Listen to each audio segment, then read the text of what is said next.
Hello friends, आज मैं आपको जेंटू लिनक्स के एक वेरिएंट फंटू लिनक्स कैसे इंस्टॉल करें लैपटॉप में या डेस्कटॉप में, उसके संबंध में मैं आपको बताने वाला हूं। और जैसा कि हम लोग जानते हैं कि कोई भी ऑपरेटिंग सिस्टम हम लोग या तो सीडी से या डीवीडी ड्राइव से या यूएसबी स्टिक से इंस्टॉल करते हैं, पर हम यहाँ फंटू को इंस्टॉल करेंगे डेबियन के अंदर से। तो एक और दूसरे ऑपरेटिंग सिस्टम डेबियन लिनक्स के अंदर लॉगिन करके और वहाँ से मैं एक दूसरे ड्राइव में फंटू लिनक्स आपको इंस्टॉल करके दिखाऊंगा। तो आप अब सोच रहे होंगे कि जेंटू लिनक्स तो रिनॉन्ड है, बहुत जाना पहचाना है, पर उसकी जगह पे ये फंटू लिनक्स मैंने क्यों चूज़ किया। तो आपको बता दूं कि मैंने जेंटू लिनक्स भी बहुत बार इंस्टॉल किया है, पर उसमें बहुत ज़्यादा टाइम लगता है, क्योंकि उसमें कर्नल भी आपको खुद ही कॉन्फ़िगर करना पड़ता है और कर्नल के जितने भी ड्राइवर्स हैं वो भी आपको खुद ही ऑप्शन में देने पड़ते हैं। और कभी कभार ऐसा होता है कि जो आप नए डिवाइस लगाते हैं, ख़ास तौर पर वाईफाई अडाप्टर्स जो हैं, वो कभी कभार उनके ड्राइवर्स जो है आप मिस मैच करा देते हैं, हो जाता है, और जिसके चलते वो ड्राइवर वो अडाप्टर बाद में जब आप जेंटू लिनक्स को इंस्टॉल करके उसके यूज़ करना चाहेंगे तो वो यूज़ नहीं हो पाता, क्योंकि उसका सही ड्राइवर जो है वो इंस्टॉल कंपाइल नहीं हो पाता है। लेकिन फंटू में ये है कि इसमें आपका ये कर्नल जो है, ये इसने डेबियन का ही एक एलटीएस वर्जन, जो लॉन्ग टर्म सपोर्ट वर्जन जो कर्नल होता है, वो कर्नल इसमें पहले से इंस्टॉल रहता है। और जैसा कि हम जानते हैं, डेबियन का कर्नल जो है वो अपने लगभग वर्ल्ड के लगभग सभी अच्छे कंपनीज़ के जो अडाप्टर्स हैं व या कोई भी डिवाइस है, उसके ड्राइवर इसमें पहले से बहुत अच्छी तरह से रहते हैं। और ये ड्राइवर्स के मामले में बहुत ही अच्छा है, लगभग सभी हार्डवेयर इसमें सपोर्ट हो जाते हैं। तो इसलिए फंटू में क्या किया गया है कि एक डेबियन के कर्नल को पहले से इसमें इंक्लूड कर दिया गया है इसके स्टेज 3 टारबॉल में, जिससे क्या होता है कि आपको कर्नल इंस्टॉल करने की, कंपाइल करने की ज़रूरत नहीं पड़ती है, और आप बाकी जो पूरे सिस्टम को कंपाइल करके इंस्टॉल कर लें। और जब आपका ऑपरेटिंग सिस्टम खड़ा होता है तो उसमें कर्नल पहले से लगा इंक्लूडेड रहता है, जिससे आपका ऑपरेटिंग सिस्टम तुरंत काम करने लगता है और बाकी जो ड्राइवर्स भी हैं और वो भी सपोर्ट हो जाते हैं। अगर आप बाद में, इसमें ऑप्शन भी है कि आप बाद में अगर आप चाहें तो फंटू कर्नल अलग से कोई दूसरा कर्नल भी इंस्टॉल कर सकते हैं, वो भी ऑप्शन है। तो इसलिए हम लोगों ने फंटू चुना और मैंने इसे अपने लैपटॉप में भी इंस्टॉल किया है। मेरा लैपटॉप जो है वो, उसका प्रोसेसर जो है वो इंटेल, बहुत ही लो एंड का प्रोसेसर है, इंटेल N3700।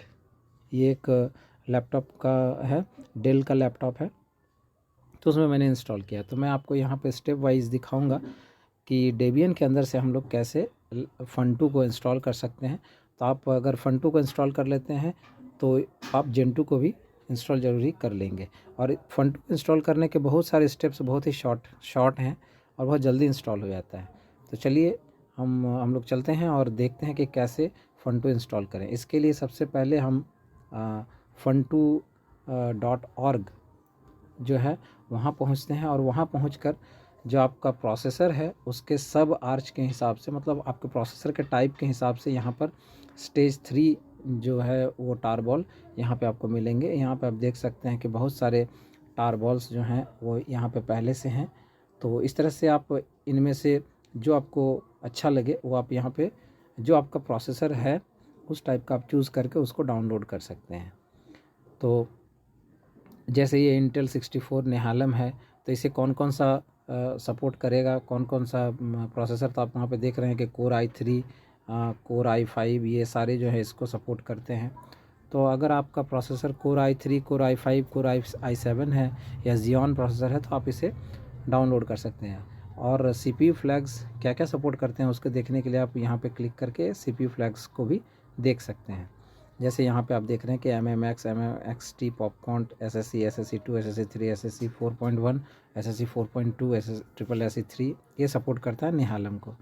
तो अगर आपका जो प्रोसेसर है उसकी जो बिल्ड टाइप है वो नेहालम है तो आप इसे डाउनलोड कर सकते हैं। अदरवाइज़ जैसे यहाँ पे तो अब मान लें कि आप नहीं जानते कि आपका प्रोसेसर कौन सा है, तो उसे जानने के लिए भी यहाँ पे आप तरीका है।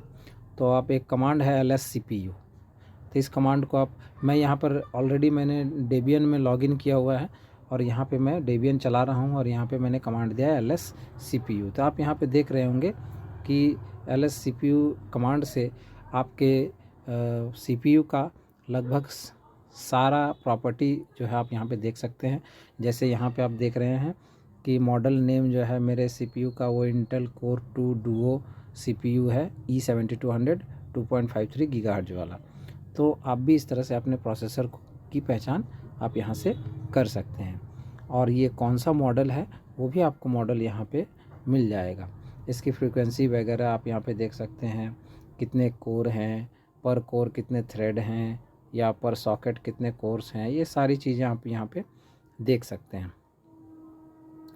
और L2 कैश, L1 कैश, ये मतलब आपके CPU की सारी जानकारी, आपके CPU कौन कौन से मोड को सपोर्ट करती है, 32 बिट, 64 बिट, ये सारी चीज़ें यहाँ पे आप देख सकते हैं।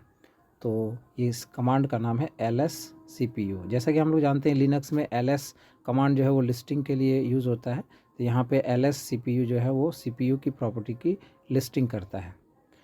तो यहाँ पे हम लोगों ने ये सारे प्रॉपर्टीज़ देख लिए और पहचान लिया कि कौन सा CPU है, और उसके लिए हम जो है यहाँ पे कौन सा टारबॉल स्टेज 3 जो है वो डाउनलोड करेंगे, तो वो यहाँ से हम जान लेते हैं इस कमांड के द्वारा lscpu के थ्रू। और उसके फ्लैग्स की भी चेकिंग यहाँ से हम लोग कर लेते हैं। जैसे आप यहाँ पे देख रहे होंगे SSC 2 ये वगैरह आप यहाँ पे देख रहे होंगे, यहाँ पे दिखाई पड़ रहा होगा आपको। तो ये सारे जो है यहाँ पे CPU फ्लैग्स की जानकारी भी हमको मिल जाती है। अब हम लोग तो जब हम लोगों ने जान लिया कि कौन सा CPU है, तो जैसे कि मेरा कोर 2 डुओ है, तो मैं यहाँ पे कोर 2 64 ये वाली जो है मैं इसे इंस्टॉल करूँगा, ये कोर 2 64, और इसकी कोर 2 64 को इंस्टॉल करूँगा। और इसको भी मैंने CPU फ्लैग्स को भी मैंने चेक कर लिया कि कौन कौन से फ्लैग्स ये सपोर्ट करता है, और उसके बाद मैं इसको क्लिक करके डाउनलोड के लिए लगा दूंगा। तो जो मैंने पहले से किया हुआ है, मैंने डाउनलोड में लगा रखा था, तो आप यहाँ पे देख सकते हैं। तो स्टेज 3 का जो टारबॉल है वो मैंने डाउनलोड पे पहले से ऑलरेडी लगाया हुआ था डाउनलोड के लिए। तो हम लोग अब उसको देखते हैं डाउनलोड करने के लिए क्या किया जा सकता है। तो हम यहाँ पे देख रहे हैं, मैंने इसको जो है डाउनलोड स्टार्ट कर दिया इसका, और ये डाउनलोड हो रहा है। तब तक हम क्या करते हैं कि जिस ड्राइव में हमको इंस्टॉल करना है उस ड्राइव को हम लोग प्रिपेयर कर लेते हैं, उस ड्राइव को तैयार कर लेते हैं। तो इसके लिए हम लोग कमांड यूज़ करेंगे किसी ड्राइव को फॉर्मेट वगैरह करने के लिए। वो कमांड है sudo cf disk और डिवाइस sd, यहाँ पे जैसे B है, अगर आपके पास SDA है, मतलब एक ही डिस्क है तो SDA होगा, और अगर आपका दो डिस्क हैं तो SDA और SDB होगा यहाँ पे। तो जैसे मैंने यहाँ पे पहले SDB को चेक किया, तो यहाँ पे मैंने 4 देखा, मैंने 4 यहाँ ड्राइव हैं। तो उसी तरह से मैं ये भी चेक कर सकता हूँ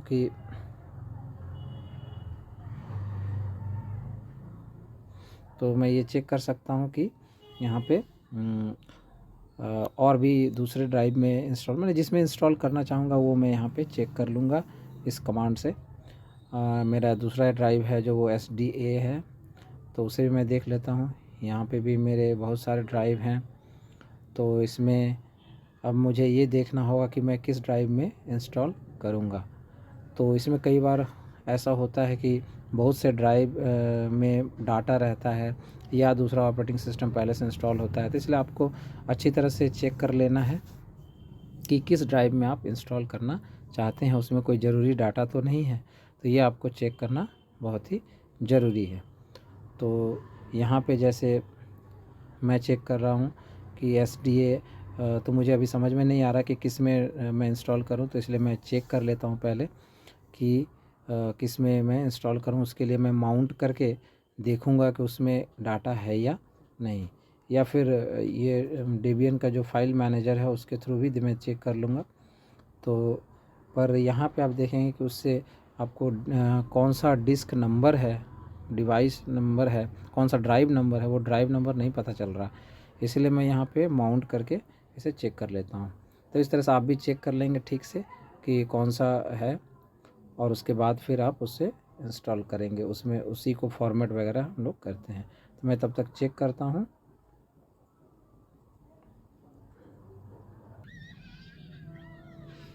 चलिए, तो सबसे पहले हम जिस डिवाइस में इंस्टॉल करना चाहते हैं उस डिवाइस को पहले तैयार कर लेते हैं। इसके लिए तो उसे फॉर्मेट भी करना पड़ेगा। तो यहाँ पे मैं SDA5 में इंस्टॉल करने वाला हूँ। तो SDA5 को मैं सबसे पहले SDA5 को मैं तैयार करूँगा। उसके लिए मैं SDA5 को पहले डिलीट कर लूँगा। तो ये मैंने इसको डिलीट कर दिया। अब ये फ्री स्पेस बन गया। अब इसको राइट कर दूँगा, जिससे वो परमानेंट हो जाएगा, मतलब वो परमानेंटली डिलीट हो गया वो ड्राइव। अब फिर से मैं उस ड्राइव को क्रिएट करता हूँ, और क्रिएट करने के बाद थोड़ी अलाइनमेंट चेंज हो जाती है, इसलिए सॉर्ट ऑप्शन से उसको फिर सॉर्ट भी कर लेना चाहिए। और तो इस तरह से मैंने SDA5 को जो है मैंने दोबारा से डिलीट करके और दोबारा से उसमें फाइल सिस्टम तैयार कर लिया लिनक्स का। आप ये जो हाईलाइटेड बार देख रहे हैं उसी ड्राइव को मैंने तैयार किया। तो आप यहाँ पे लास्ट की ओर देखेंगे, लास्ट में कि 83 लिनक्स टाइप की उसकी फ़ाइल सिस्टम है, और वो 85 GB उसकी साइज़ है। और उसके बाद यहाँ पे आप ड्राइव का नाम देख सकते हैं, डिवाइस SDA5। अब ये इसमें मैं फंटू इंस्टॉल करूँगा, तो इसलिए इस ड्राइव को हम लोग रूट ड्राइव बोलेंगे। और जैसा कि हम लोग जानते हैं डेबियन हो, उबंटू हो, इन सब में तो सिर्फ एक ही ड्राइव में सब कुछ इंस्टॉल हो जाता है। पर जेंटू और फंटू में आपको रूट ड्राइव के लिए एक अलग ड्राइव रखनी पड़ती है, और बूट ड्राइव के लिए एक अलग ड्राइव रखनी पड़ती है। तो जैसा कि आजकल विंडोज़ 7 या विंडोज़ 11 10 में भी होता है, विंडोज़ 10 और 11 जो है 10 7 से ऊपर जितने भी विंडोज़ हैं वो अपना जो बूट ड्राइव है वो हिडन रखते हैं, वो एक अलग ड्राइव उसे सेलेक्ट करते हैं। तो उसी तरह से यहाँ पे हम लोगों ने रूट ड्राइव तैयार कर लिया। अब हम लोग बूट ड्राइव तैयार करेंगे। तो रूट ड्राइव मैंने SDA5 को तैयार कर लिया। अब ये बूट ड्राइव में SDA8 को करने वाला हूँ। तो SDA8 आप यहाँ पे देख रहे हैं, हाईलाइटेड बार जो है वो SDA8 में है। उसे मैं सबसे पहले डिलीट करता हूँ, और डिलीट करने के बाद मैं उसे राइट कर दूँगा, तो वो डिलीशन जो है वो परमानेंट हो जाएगी। और फिर से मैं उस फ्री स्पेस को मैं फिर से क्रिएट कर लेता हूँ। तो मैंने यहाँ पे 1 GB का ही रखा है, फिर इसे मैं सॉर्ट कर लेता हूँ, तो ये अलाइनमेंट सही हो गई। अब SDA8 जो है वो मैंने 1 GB ही रखी है। तो 1 GB रखी है, आप 5 GB भी रख सकते हैं। तो मतलब बूट ड्राइव के लिए ज़्यादा मेमोरी की ज़रूरत नहीं है। तो मैंने यहाँ पे 1 GB रखा। आपको अगर इनसिक्योरिटी लगती है तो आप 5 GB भी रख सकते हैं। तो इस तरह से हम लोगों ने रूट ड्राइव और बूट ड्राइव दोनों तैयार कर लिया। अब हम लोग यहाँ पे देख रहे हैं कि ये जो आपका डाउनलोड है वो मैं इसे स्टार्ट कर देता हूँ फिर से। ये डाउनलोड मेरे जस्ट होने ही वाली है। स्टेज 3 की जो टारबॉल है वो लगभग डाउनलोड होने ही वाली है। 469 MB हो चुका है, और 486 MB होना है उसे। तो इस तरह से तो लिनक्स को इंस्टॉल करने के लिए, फंटू लिनक्स या जेंटू लिनक्स को इंस्टॉल करने के लिए आपको 3 ड्राइव तैयार करने पड़ते हैं। उसमें से एक है रूट ड्राइव, जिसमें सारा कुछ इंस्टॉल होगा, पूरा ऑपरेटिंग सिस्टम और एप्लीकेशन भी इंस्टॉल होगा। और एक बूट ड्राइव होता है जिसमें आप उसका जो रैम है, इनिट रैम, और जो रैम डिस्क है उस लिनक्स का, वो रैम डिस्क जो है वो उस ड्राइव में स्टोर होता है, तो इसलिए उसके लिए ज़्यादा ज़रूरत नहीं होती और कर्नल की इमेज भी उसमें रहती है। जैसे मतलब लिनक्स का जो वर्चुअल मेमोरी जो होता है लाइनेज जिसको बोलते हैं हम लोग, वो भी उसमें इंस्टॉल होता है। तो इस तरह से हम लोगों ने ये तैयार कर लिया। और एक स्वैप ड्राइव भी आपको तैयार करनी पड़ती है। स्वैप ड्राइव जनरली जो होता है वो आपका 4 जितना आपका रैम होता है उसका डबल स्वैप ड्राइव होना चाहिए। तो चलिए अब हम लोग इंस्टॉलेशन के प्रोसेस की ओर चलते हैं। सबसे पहला प्रोसेस है प्रिपरेशन ऑफ डिस्क। यहाँ पे इंस्टॉल गाइड में है। तो डिस्क को प्रिपेयर करने के लिए हम लोग देखते हैं क्या क्या कमांड आता है। तो ये मैं MBR पार्टीशनिंग को लेकर मैं चल रहा हूँ आगे। आज इसमें मैं जो जनरल F डिस्क या जो उसकी पार्टीशनिंग सिस्टम है उसे मैं यूज़ करने वाला हूँ। तो यहाँ पे हम लोग फाइल सिस्टम क्रिएट करने वाले हैं। तो आप यहाँ पे देख रहे हैं फाइल सिस्टम क्रिएट करने के लिए क्या क्या कमांड है वो मैं यहाँ पर हम लोग देख रहे हैं, जो कि मैं माउस कर्सर आप देख रहे हैं। तो इस कमांड से हम लोग बूट फाइल सिस्टम का जो है वो तैयार करेंगे। तो मैं पैरेलली दोनों को मैंने रखा हुआ है। यहाँ पे कमांड जो टर्मिनल है वो भी है, और जो पास के जो क्रोम में मैंने खोल रखा है वो इंस्टॉल करने के जितने स्टेप्स हैं वो। यहाँ पे मैं थोड़ा इसके फ़ॉन्ट को बढ़ा लेता हूँ, टर्मिनल के फ़ॉन्ट को थोड़ा बड़ा कर लेता हूँ ताकि आपको अच्छी तरह से दिखाई पड़े। तो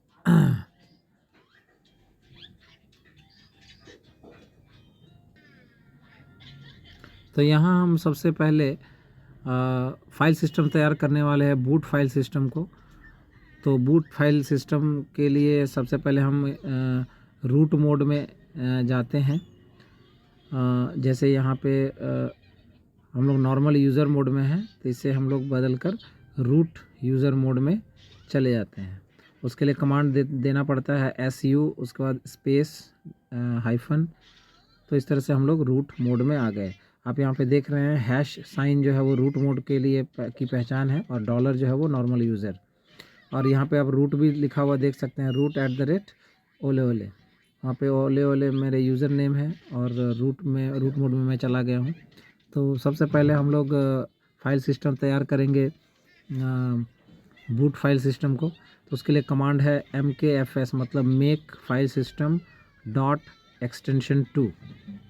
और इसे किस में करना है, तो /device/SDA8 में। मैंने पहले ही कहा था आपको कि मैं SDA8 को बूट ड्राइव बनाने वाला हूँ।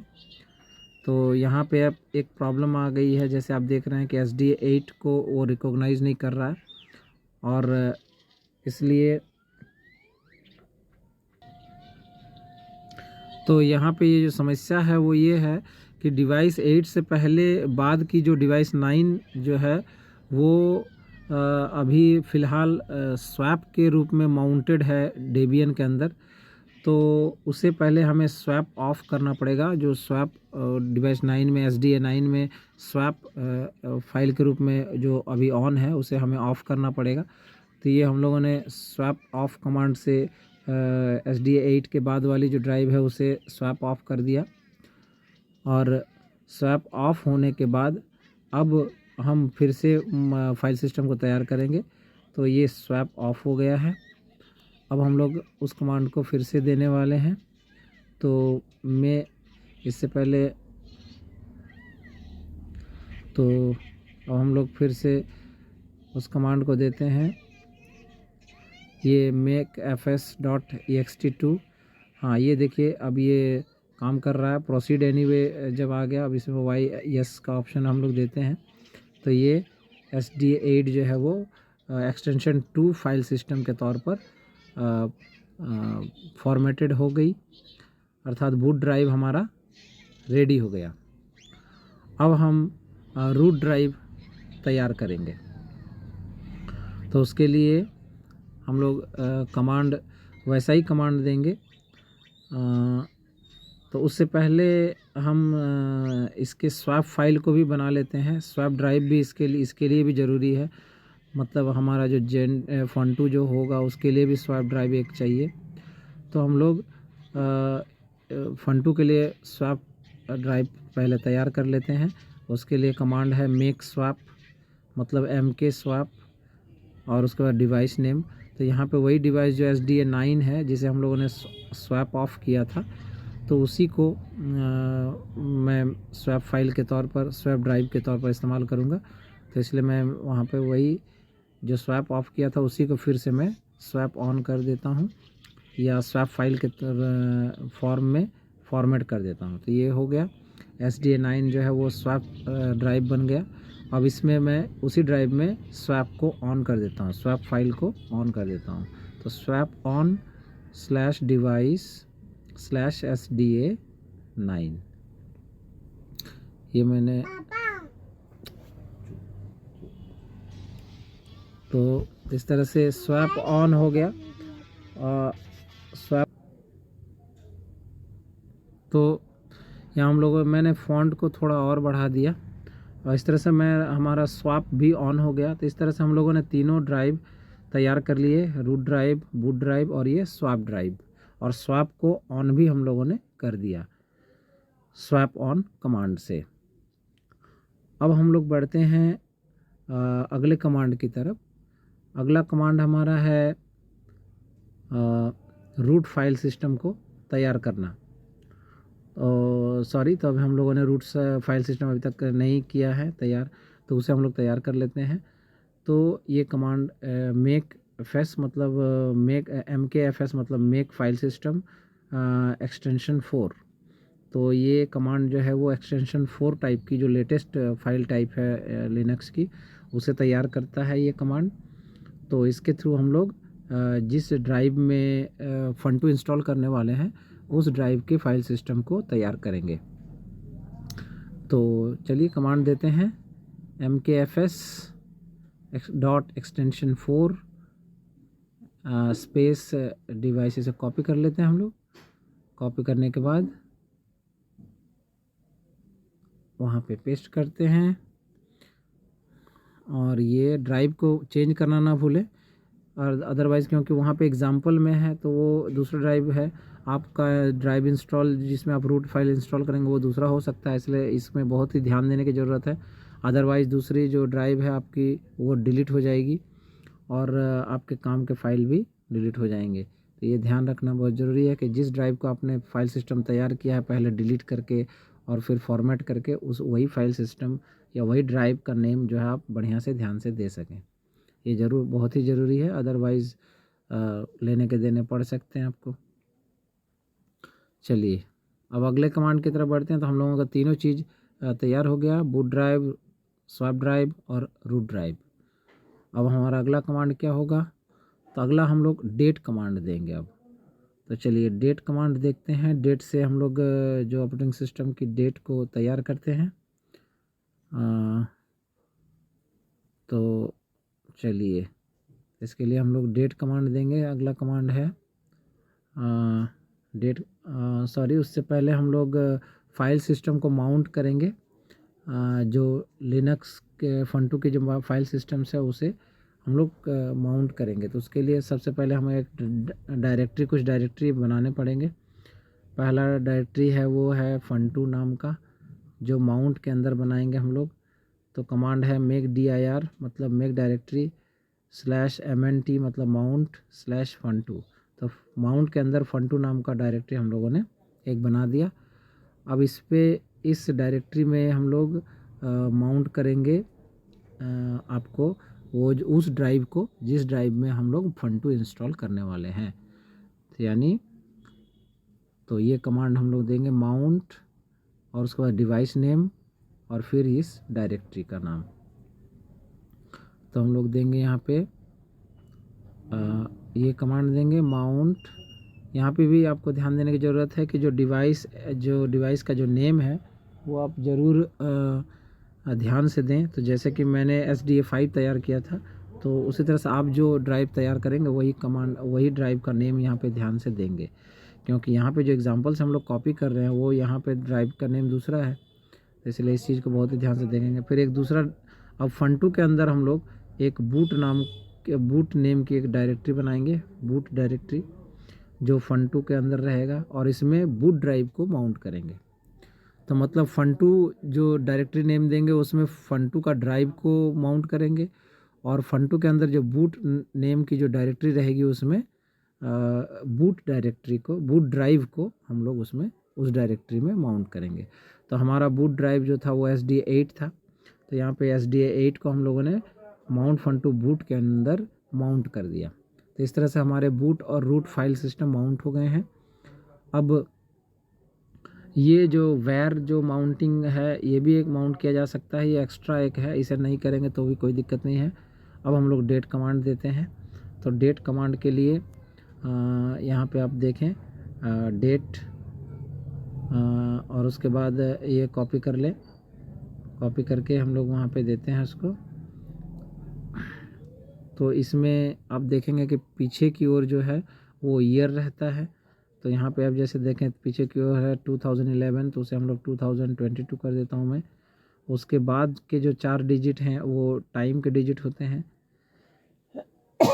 तो आप यहाँ पे देख लें अपनी कौन सी टाइम आपकी हो रही है जिस समय आप इंस्टॉल कर रहे हैं, तो उसे 24 आवर्स जो क्लॉक है उसमें आप बदल दें। तो मैं 5:30 बजे शाम को मैं कर रहा था, तो इसलिए मैंने टाइम दे दिया 12/5 17:35 टाइम दे दिया मैंने। उसके पहले मंथ और डे रहता है, तो तो यहाँ पे सबसे पहला जो 01 डिजिट है वो मंथ का रहता है। तो मैंने 20 जनवरी को ये किया था, इसलिए 01 मतलब जनवरी के लिए, और 20 डेट है वो मैंने दे दिया। तो इस तरह से डेट सेट हो गया। अब अगला कमांड है हार्डवेयर क्लॉक को जो है वो ये करना, हार्डवेयर, ये इस टाइम को हार्डवेयर क्लॉक में हम लोग कॉपी कर दे रहे हैं, जिससे ये परसिस्टेंट रहे, मतलब बूट अलग अलग बूट करने के बाद भी ये टाइम बार बार चेंज ना करना पड़े। तो इस कमांड से हम लोग उस टाइम को सेट कर देते हैं। तो ये टाइम सेट करने से कई बार जो बहुत सारे सॉफ्टवेयर जो इंस्टॉल हम लोग करते हैं वो इंस्टॉल करने में प्रॉब्लम नहीं आती। अब हम लोग CD करते हैं, मतलब डायरेक्टरी को चेंज करके हम लोगों ने ऑलरेडी माउंट कर लिया था अपने रूट ड्राइव को, किस में, तो माउंट fun2 में। तब हम लोग चेंज डायरेक्टरी करके माउंट fun2 के अंदर जाएंगे। तो कमांड है CD/mount fun2। तो ये हम लोगों ने कमांड दे दिया /MNT/fun2, तो हम लोग चेंज डायरेक्टरी हो गए, CD हो गया, हम लोगों ने कर लिया हम लोगों ने। अब हम लोग स्टेज 3 टारबॉल जो है डाउनलोड करेंगे इसी डायरेक्टरी के अंदर। तो इसके लिए हम लोग कमांड देने वाले हैं। तो यहाँ पे आप ये कमांड भी दे सकते हैं डायरेक्ट, अगर यहाँ से डायरेक्ट ही डाउनलोड कर ले सकते हैं, और अदरवाइज़ ये कमांड डायरेक्ट आप अगर दे देंगे तो डायरेक्ट यहीं पे डाउनलोड हो जाएगी। लेकिन चूंकि मैंने पहले ही डाउनलोड आप लोगों को दिखाया था, मैंने डाउनलोड पे लगा रखा था, तो मैं क्या करता हूँ उस डाउनलोड को जो कि डेबियन में ऑलरेडी डाउनलोडेड है उसे कॉपी कर लेता हूँ इस ड्राइव में, इस डायरेक्टरी में, मतलब माउंट fun2 के अंदर कॉपी कर लेता हूँ। तो वो मैंने होम ओले ओले और डाउनलोड के अंदर डाउनलोड की हुई थी, क्योंकि कोई भी ब्राउज़र जो होता है उसमें वो डाउनलोड कहाँ पे होता है, तो डाउनलोड्स के अंदर ही रहता है। तो इस तरह से वहाँ हम लोग कॉपी कर लेंगे वहाँ से CP कमांड के द्वारा होम ओले ओले और डाउनलोड्स। तो अब डाउनलोड्स के अंदर हम लोग स्टेज 3 लिख करके मैं टैब मारूंगा, तो वो जो लोडेड फाइल है वो पूरी की पूरी आ जाती है। अब इसे हम कहाँ पे कॉपी करने वाले हैं, तो माउंट fun2 के अंदर, तो /MNT/fun2, और उसके अंदर हम लोग कॉपी करने वाले हैं। तो एंटर मार दिया हमने, अब ये कॉपी हो रही है।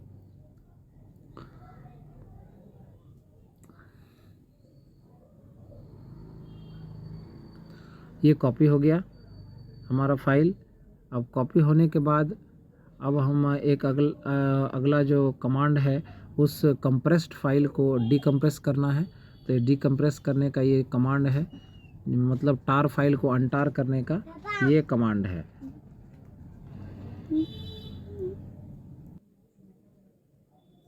तो अनटार करने के लिए हम लोगों ने ये कमांड दे दिया, और ये अनटार, और यहाँ पे आप देखेंगे कि दूसरा कहीं फाइल जो ना आ जाए, तो इस चीज़ को ध्यान रखेंगे और वही फाइल ध्यान से चेक कर लेंगे कि वही फाइल अनटार हो रही है या नहीं। तो ये हमारा फाइल जो है वो अनटार हो गया है। अब हमारा अगला कमांड जो है वो, अब हम अगले कमांड की ओर चलते हैं। अगला कमांड है, अब हम फंटू के अंदर चेंज रूट करके जाने वाले हैं, मतलब रूट मोड में फंटू के ड्राइव के अंदर जाने वाले हैं। तो उसके लिए सबसे पहले हमें उसके जो सिस्टम फाइल्स हैं उनको माउंट करना पड़ेगा, और इसके लिए ये तीनों कमांड जो है हमें देने बहुत ही ज़रूरी हैं। इन कमांड्स को मैं हम लोग जैसे सिक्वेंशली दिया है वैसे ही दिया जाना चाहिए। माउंट आरबाइंड प्रोसेस टू प्रोसेस में, और सिस्टम को सिस्टम फाइल में, और डिवाइस को डिवाइस ड्राइव में, डिवाइस डायरेक्टरी में। तो इस तरह से तीनों को हम लोगों ने माउंट कर लिया। और उसके तो इस तरह हम लोगों ने तीनों को माउंट कर लिया। अब अगला कमांड, अगले कमांड की ओर देखते हैं। हाँ, अब ये जो resolve.conf है, जो कि नेटवर्किंग को ऑन करने के लिए या नेटवर्किंग को चालू करने के लिए ज़रूरी है, तो ये फाइल हम लोग डेबियन से कॉपी कर रहे हैं फंटू के अंदर, ईटीसी के अंदर, ताकि जब हम लोग फंटू को ऑन करें यानी लॉगिन फंटू में करें, तो हमारा जो नेटवर्किंग सेटिंग्स है वो ऑलरेडी हमें पहले ही से मिला हुआ रहे, क्योंकि अभी डेबियन का नेटवर्किंग तो बढ़िया से चल रहा है, तो वहाँ भी चले। अब हम लोग इस कमांड चेंज रूट कमांड के द्वारा हम लोग चेंज रूट में, रूट मोड में चले गए, और कहाँ चले गए, फंटू के डायरेक्टरी के अंदर चले गए। फंटू जहाँ इंस्टॉल हो रहा उसमें हम लोगों ने रूट मोड में अपने आप को लॉगिन करा लिया है। और इस कमांड से हम लोग ये #1 जो है वो पाउंड साइन के लिए होता है। तो इस तरह से ये सारे कमांड जो है हम लोग दे लिया, हम लोगों ने रूट मोड में अपने आप को स्थापित कर लिया है उस ड्राइव के अंदर। और इस कमांड के द्वारा, पिंग के द्वारा, हम लोग ये टेस्ट कर रहे हैं कि अब हम जहाँ पे रूट मोड में, अब हम डेबियन में नहीं हैं, अब हम लोग चेंज रूट होकर के फंटू के अंदर चले जा चुके हैं, और वहाँ पे नेटवर्किंग, मेरा नेटवर्क चल रहा है कि नहीं, वो टेस्ट करने के लिए ये पिंग कमांड हम लोगों ने दिया। तो हम लोगों ने देखा कि एक पैकेट 80% लॉस है, पर एक पैकेट रिसीव हुआ है, मतलब नेट स्लो है पर चल रहा है।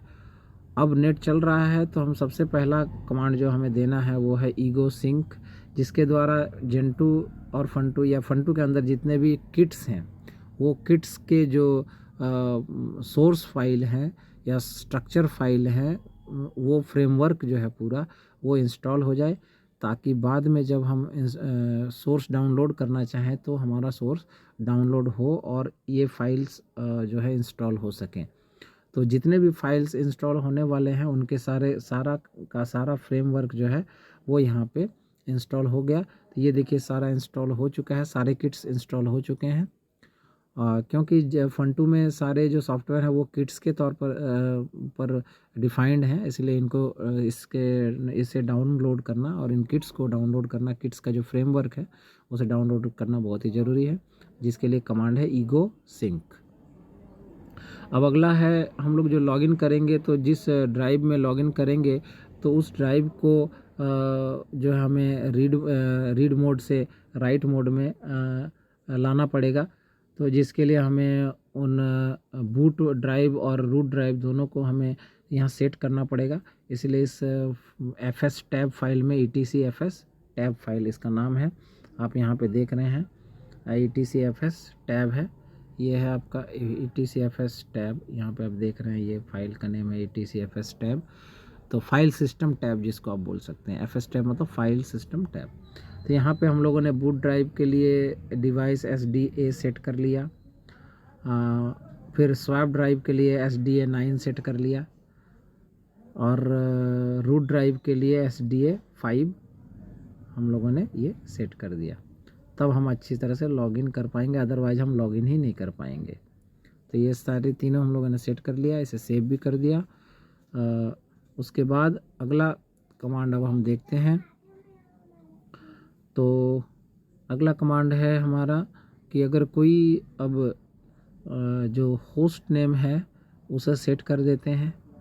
तो अगला कमांड हम या यहाँ पे सबसे पहले हम एक और चीज़ करना है कि अगर आप लिनक्स के साथ साथ विंडोज़ भी आपके लैपटॉप या डेस्कटॉप में इंस्टॉल है, तो उसके लिए आपको हार्डवेयर क्लॉक जो है उसकी जो सेटिंग है उसे UTC से लोकल करनी पड़ेगी।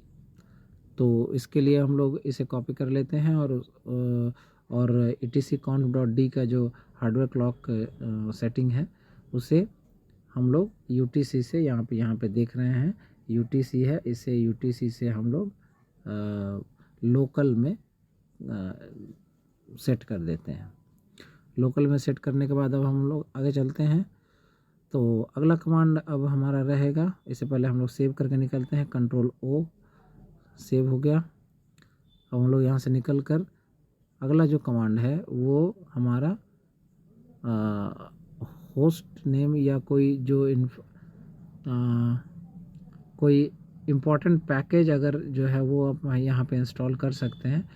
तो वैसे आप यहाँ पे जो ये एक जो कमांड है ईगो सिंक के बाद ये जो कमांड है ये बहुत ही ज़रूरी कमांड है, दे सकते हैं। अदरवाइज़ बाद में जब आप लॉगिन करेंगे तो वहाँ भी नेटवर्क के थ्रू कर सकते हैं। लेकिन ऐसा अच्छा रहेगा कि नेटवर्किंग के जितने भी सॉफ्टवेयर हैं वो आप यहीं पे इंस्टॉल कर लें। जैसे वाईफाई अगर आपको चलाना है, आपको नेटवर्क जो है वाईफाई से चलाना है, तो WPA सप्लीकेंट जो है ये बहुत ही इम्पोर्टेंट फाइल है वाईफाई के लिए, और इसलिए इसे इंस्टॉल करना भी बहुत ज़रूरी है। तो इसीलिए WPA सप्लीकेंट सबसे पहले आप इंस्टॉल कर लें। हो सके तो वायरलेस टूल्स बोल करके आप एक ड्राइव है उसे आप इंस्टॉल कर सकते हैं। तो वायरलेस टूल बोल करके भी आप इंस्टॉल कर सकते हैं। तो यहाँ पे हम लोगों ने WPA सप्लीकेंट जो इंस्टॉल करने के लिए दे दिया है, और ये रहा। तो आप देख रहे हैं यहाँ पे WPA सप्लीकेंट जो है उसके लिए 113 MB डाटा यहाँ पे डाउनलोड होना शुरू हो गया है। यहाँ पे पहला इमर्जिंग फर्स्ट जो है नेट वायरलेस रजिस्ट्रेशन डेटाबेस जो है वो यहाँ पर आपका इंस्टॉल हो रहा है, डाउनलोड हो करके और कंपाइल हो रहा है। क्योंकि ये डाटा फाइल है इसलिए ये कंपाइलेशन में इसके ज़्यादा टाइम इसका नहीं लगा, और ये एक मतलब रजिस्ट्रेशन डाटाबेस फाइल है इसलिए तुरंत डाउनलोड हो गया और ये इंस्टॉल भी तुरंत हो गया। अदरवाइज़ अगर दूसरे कोई सॉफ्टवेयर रहेंगे तो उसे कंपाइल करने में थोड़ा टाइम लगेगा। तो इस तरह से आप यहाँ पे देख सकते हैं। एक और बहुत ज़रूरी चीज़ है कि अगर आपने जिस प्रोसेसर के लिए ये स्टेज 3 जो टार्बोल है वो डाउनलोड किया है, उसकी जगह पे आप नेटिवली उसे इंस्टॉल करना चाहते हैं सारे सॉफ्टवेयर्स को, तो आप जो है etc/etc जो है, तो इस तरह से यहाँ पे मैंने सारे नेटवर्क टूल्स और WPA सप्लीकेंट को इंस्टॉल कर लिया। और इंस्टॉल करने के बाद अब हम अगला कमांड देखते हैं। अगला कमांड हम जो है वो देते हैं DHCP/CD। ये अगर आपका वाईफाई नहीं है और आप अगर ईथरनेट है आपके पास, मतलब वायर्ड कनेक्शन है इंटरनेट की, तो उसके लिए ये बहुत ज़रूरी है DHCP/CD। तो ये फ़िलहाल ऑप्शन ये बताता है कि ये इंस्टॉल्ड है, मतलब ये री इंस्टॉल हो रहा है, तो री इंस्टॉल नहीं करना है हमें, तो इसलिए हम लोग आगे चलते हैं। अगला कमांड जो है वो होस्ट नेम को सेट करने का है, या यहाँ पे आप देखें कि इंस्टॉल कर्नल। अब जैसे मैंने पहले कहा था कि फंटू में ये एक मैंने बेनिफिट है आपको जेंटू से कि यहाँ पे एक कर्नल पहले से इंस्टॉल रहता है, तो आपको कर्नल इंस्टॉल करने की ज़रूरत नहीं पड़ती। और मेनली जो ड्राइवर्स का जो झमेला है, वो ड्राइवर्स के प्रॉब्लम्स जो हैं वो आपको यहाँ पे नहीं झेलने पड़ते, क्योंकि डेबियन हम लोग सभी जानते हैं कि डेबियन ऑपरेटिंग सिस्टम लगभग बहुत तरह के हार्डवेयर्स को सपोर्ट करता है। तो इसलिए डेबियन का कर्नल लेने से आपको ये फ़ायदा फंटू में हो जाता है कि आप कोई भी वायरलेस अडाप्टर लें या वाईफाई अडाप्टर या नेटवर्किंग डिवाइस कोई भी लें, वो कंफर्म रहें कि वो काम करेगा। तो यहाँ पे हम देख रहे हैं कि लेटेस्ट वर्जन इंस्टॉल्ड जो है, यहाँ मैंने हाईलाइट किया है, ये आप देख रहे हैं 5.15.5 P1 यानी पैच 1, ये कर्नल ऑलरेडी इंस्टॉल्ड है और ये डेबियन सोर्सेज का कर्नल है और LTS वर्जन है। तो इसलिए आप यहाँ पे देख सकते हैं ये LTS वर्जन नहीं है, आप चाहें तो LTS वर्जन भी इंस्टॉल कर सकते हैं, लेकिन ये न्यू वर्जन है 5.15 जो सपोर्ट कर रहा है स्टेज 3 को फन2 का। तो वो इंस्टॉल्ड है पहले से, तो इसलिए आपको और दूसरे इंस्टॉल करने की ज़रूरत नहीं है। तो चलिए अब आगे चलते हैं। तो अब अगला कमांड जो है हमारा होने वाला है वो लिनक्स फर्मवेयर को इंस्टॉल करने का कमांड। आप चाहें तो, अगर आपको ये लगता है कि शायद आपके नेटवर्किंग डिवाइस या किसी तरह के डिवाइस को कोई प्रॉब्लम हो सकती है अभी भी, तो आप इस फाइल को पहले ही डाउनलोड कर लें। लेकिन ये आपको मैं बता दूं कि ये करीब 300 MB की फ़ाइल है। ये लिनक्स फर्मवेयर जो है वो 300 MB की फ़ाइल है। तो आपकी नेटवर्किंग कनेक्शंस के हिसाब से ये स्लो फास्ट भी हो सकती है, तो इसमें थोड़ा टाइम आपको लग सकता है। अब यहाँ पे आप देख रहे हैं कि ये बूट लोडर अब इंस्टॉल करने की बात आ जाती है। यहीं पे मैं आपको बताने वाला था कि ये बेनिफिट आपको CD ड्राइव या USB ड्राइव, मतलब किसी ड्राइव से अगर दूसरे CD DVD या USB से इंस्टॉल करेंगे तो आपको बूट लोडर भी इंस्टॉल करना पड़ेगा। लेकिन डेबियन से इंस्टॉल करने का एक बेनिफिट आपको ये मिलेगा कि आप जो है यहाँ पे जो है आपको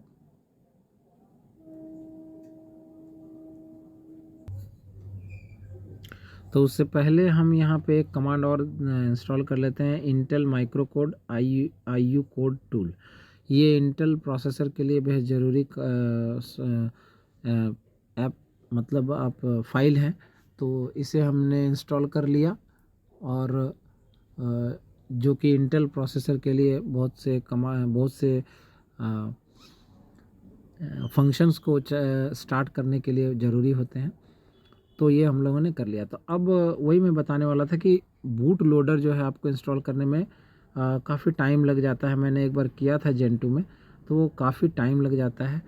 तो अगर किसी का UEFI मोड है तो वो यहाँ पे आप देखेंगे तो UEFI हो या आपका MBR बूट मोड हो, MBR सिस्टम हो आपका, दोनों ही मामले में आपको डेबियन से इंस्टॉल करने का ये फ़ायदा होता है कि डेबियन का जो ग्रब बूट लोडर मैंने पहले इंस्टॉल किया था, वही बूट लोडर आप यहाँ भी यूज़ कर सकते हैं। तो चलिए, उससे पहले हम लोग होस्ट नेम को सेट कर लेते हैं, उसके बाद मैं आपको बताता हूँ बूट लोडर के बारे में। तो यहाँ पे होस्ट नेम को सेट कर लिया। यहाँ पे आप देखेंगे कि होस्ट नेम की जगह पे आप लोकल होस्ट जो आप देख रहे हैं यहाँ पे लिखा हुआ, तो यहाँ पे आप अपने मर्जी का कोई होस्ट नेम सेट कर लें, जैसे मैंने ओले सेट किया है।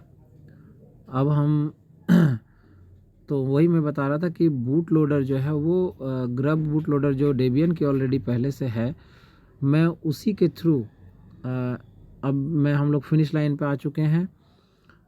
तो पासवर्ड यहाँ पे रूट पासवर्ड सेट करने के लिए कमांड पासवर्ड हम लोगों ने दे दिया। तो पासवर्ड देने के बाद तो यहाँ पे रूट पासवर्ड आप सेट कर सकते हैं, न्यू पासवर्ड दे दें जो देना हो, और फिर इसे रीटाइप भी कर दें। तो रीटाइप न्यू पासवर्ड, अब दोबारा इसे कंफर्म कर दें। करने के बाद अब रूट पासवर्ड हो जाने के बाद हम लोग अब एक यूज़र क्रिएट करेंगे। तो उसके लिए कमांड जो है कोई यूज़र ऐड और -m और उसके बाद यूज़र नेम, ये कमांड का फॉर्मेट है, जिसमें -m देने से आप एक यूज़र के अंदर बहुत सारे फाइल्स के जो फ्रेम हैं वो तैयार हो जाते हैं, फाइल स्ट्रक्चर तैयार हो जाता है। जैसे कि उस यूज़र के अंदर वीडियो, ऑडियो, डॉक्यूमेंट्स, डाउनलोड्स, ये सारे वगैरह जो हैं वो ऑटोमेटिकली वो फ्रेमवर्क उसके अंदर तैयार हो जाता है। और अगर आप -m कमांड नहीं देंगे तो वो नहीं तैयार होंगे। अब हम लोग इस जो यूज़र है, इस यूज़र को व्हील ग्रुप ऑडियो और वीडियो ग्रुप में भी शामिल कर देते हैं, ताकि जो हमें वीडियो ऑडियो और जो रूट प्रिविलेज है वो हमें मिलता रहे।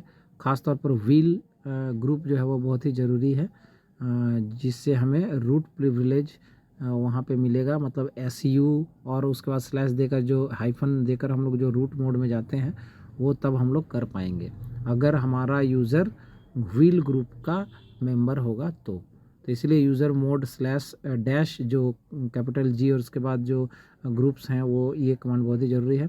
अब हम लोग नए यूज़र ओले का पासवर्ड भी सेट कर लेते हैं। ये हम लोगों ने पासवर्ड सेट कर दिया। अब बिल्कुल ही हम लोग on the verge of end आ गए हैं। तो चलिए अब हम लोग इस लगभग पूरा इंस्टॉल हो ही गया है। अब हम लोग यहाँ से एग्ज़िट होते हैं। तो ये मैंने एग्ज़िट कर लिया। एग्ज़िट के बाद अगला कमांड CD माउंट है, अर्थात मतलब हम लोग एक डायरेक्टरी पीछे आते हैं फंटू से, तो हम लोग माउंट पे आ गए, मतलब फंटू ड्राइव से बाहर निकल गए, मतलब हम लोग जो जहाँ इंस्टॉल फंटू हो वहाँ से। और अब सारे फाइल सिस्टम को अनमाउंट भी कर लेते हैं इस कमांड से, umount -l R फंटू। ये तो इस तरह से अब हम लोगों ने ये कर लिया। तो अब आप नीचे देख रहे हैं रिबूट कमांड है, तो अभी आप रिबूट नहीं करना है, यहीं पे ट्रिक है।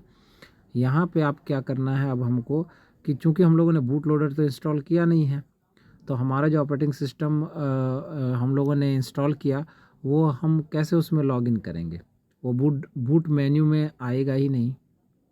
तो उसके लिए हम यहाँ पर क्या करेंगे, यही बेनिफिट हमें है कि डेबियन का जो कमांड अपडेट ग्रब है उस कमांड को हम यहाँ पे लॉन्च करेंगे, जिससे डेबियन का जो बूट लोडर ग्रब है वो क्या करेगा कि ऑटोमेटिकली हमने जो अभी इंस्टॉल किया फंटू उसको रीड कर लेगा और वो उसे अपने मेनू में जो है इंक्लूड कर लेगा, और नए मेनू में नया मेनू बन जाएगा, और उसमें जो है हम देखेंगे कि ग्रब बूट लोडर में फंटू भी हमें दिखाई पड़ेगा एक ऑपरेटिंग सिस्टम के तौर पर। आप यहाँ पे देख रहे हैं ये सारे ऑपरेटिंग सिस्टम आप देख रहे हैं, और एक एक करके आ रहे हैं। ये देखिए ये आ गया, आपका फंटू भी आ गया इसमें यहाँ पे, और जो ऑपरेटिंग सिस्टम मैंने इंस्टॉल किया है वो सारे आ गए यहाँ पे। तो इस तरह आप देख रहे हैं कि मेरा पहले तो ये इसमें SDF 3 में एक जो डेबियन है जिसमें हम लोग ऑलरेडी हैं वो वाला है, और ये देखिए जो मैंने वाइट में हाईलाइट किया है फंटू, यहाँ पे मेरा SDF 5 में इंस्टॉल हो चुका है, और ग्रब बूट लोडर में ये इंक्लूडेड भी हो चुका है। अब हम यहाँ से रिबूट करेंगे और नया जो मेनू ग्रब का मेनू आएगा उसमें फंटू का ऑप्शन रहेगा, आप उसमें जा करके और फंटू में लॉगिन कर सकते हैं। तो थैंक यू दोस्तों, आपको अगर ये वीडियो पसंद आई तो ज़रूर इसे लाइक शेयर और सब्सक्राइब कर लेंगे मेरे चैनल को। इसी तरह की और बहुत सारे